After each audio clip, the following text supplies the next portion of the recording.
Stop what you are doing, because Washington is witnessing a takeover that has nothing to do with Congress, elections, or the usual machinery of power. The force dominating the Capitol this week is a tennis racket in the hands of 21-year-old Filipino sensation Alex Eala. She arrived at the Mubadala City, D.C. Open as an exciting addition. Within days, she became the center of the tournament's energy, ticket demand, and competitive drama. Established stars are everywhere, yet the question overwhelming the box office is remarkably simple. Which session will feature her? That is not an ordinary buzz. That is a phenomenon. Tournament chairman Mark Ein has spent a lifetime around tennis in the nation's capital, and even he appears astonished by the scale of this response. His connection to the sport began as a ball boy and eventually led him to own and found Washington's professional tennis franchise, the Washington Castles. He has watched champions, prospects, and major personalities pass through this city. But the figures brought to him by the ticket department told a different kind of story. During the previous month, at least 80% of ticket requests focused on Eala's schedule. Ein suggested it could be virtually everything. Over the last month, the ticketing team says at least 80%, if not more, of the requests in this tournament are about when is Alex Eala playing. And when you, honestly, I think it's more, and they just didn't want to say it was more, but they're like virtually all. And if you look, and that's not an exaggeration, that's actually what they tell me. When you look at the amazing players here and how many great stars there are, it says something about Alex's following. Obviously, she's been an icon, become an icon in the Philippines, but worldwide.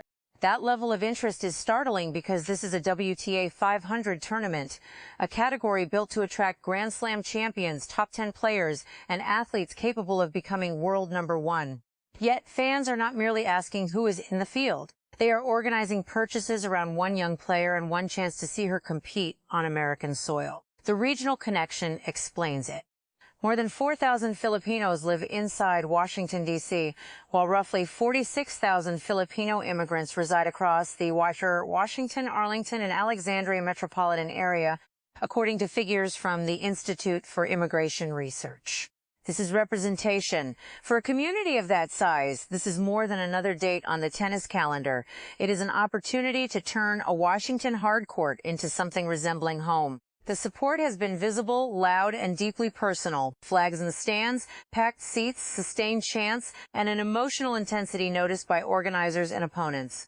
But here is the crucial point. Eala's arrival was no accident. Ein said his team identified her surge in popularity and relevance during early spring. Before the rush at the ticket office and before the online momentum exploded, Washington deliberately worked to secure her commitment. That recruitment effort became one of the tournament's strongest decisions of the year in Ein's assessment because the payoff reached far beyond scheduling. It showed how preparation can shape a sports story before the first serve. Then Eala stepped onto the court and gave the strategy credibility. Her assignment was Zheng Qinwen of China, the reigning Olympic champion from the Paris Games and a former world number 4 whose momentum had been slowed by injury and surgery. This was also a rematch of their 10th Asian Games semifinal in Hangzhou, where Zheng had defeated Eala. Washington offered a second opportunity. It began badly. Eala surrendered the first set, fell behind early, and appeared trapped against an Olympic champion accustomed to pressure. Then the match turned with startling force.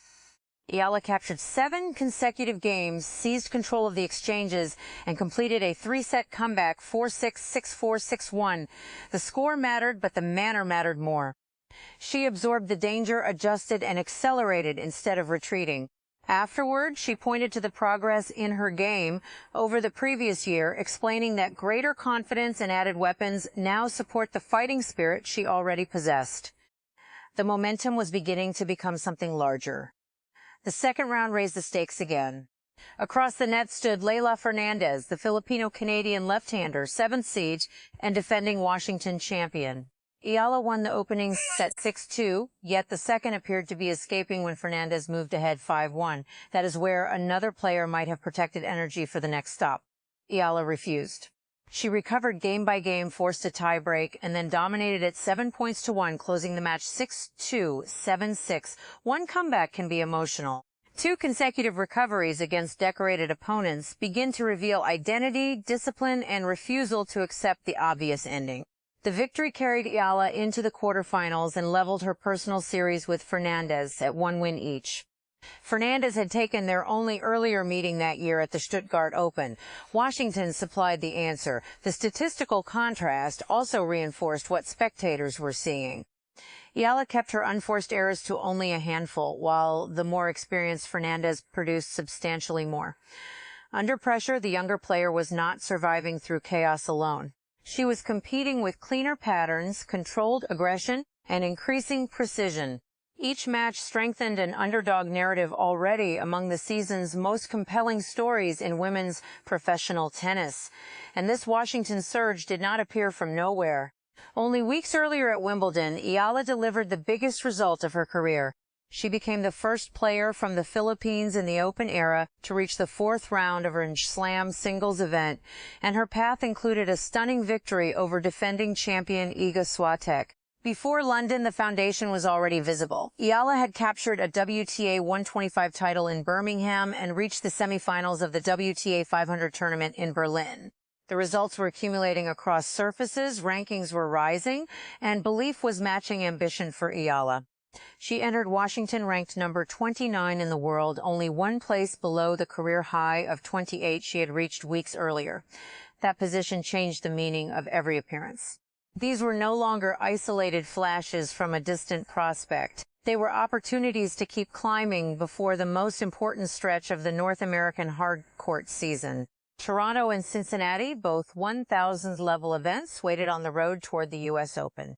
Every win in Washington carried ranking value, but it also carried evidence that Eala's breakthrough could travel from grass to hard court and from Europe to the American stage. Washington's event has its own history of catching greatness before the wider public fully understands what is arriving. In 2021, when the tournament still carried the CT Open name, 19-year-old Jannik Sinner won the title, offering an early signal of the world #1 career that followed.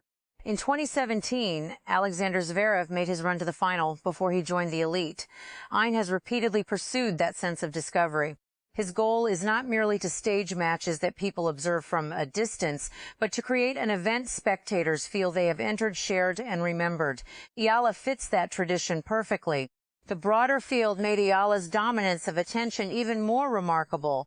Washington assembled recognizable attractions, local favorite Frances Tiafoe from the DMV, the unpredictable and electric Nick Kyrgios, and Venus Williams, a 14-time major doubles champion.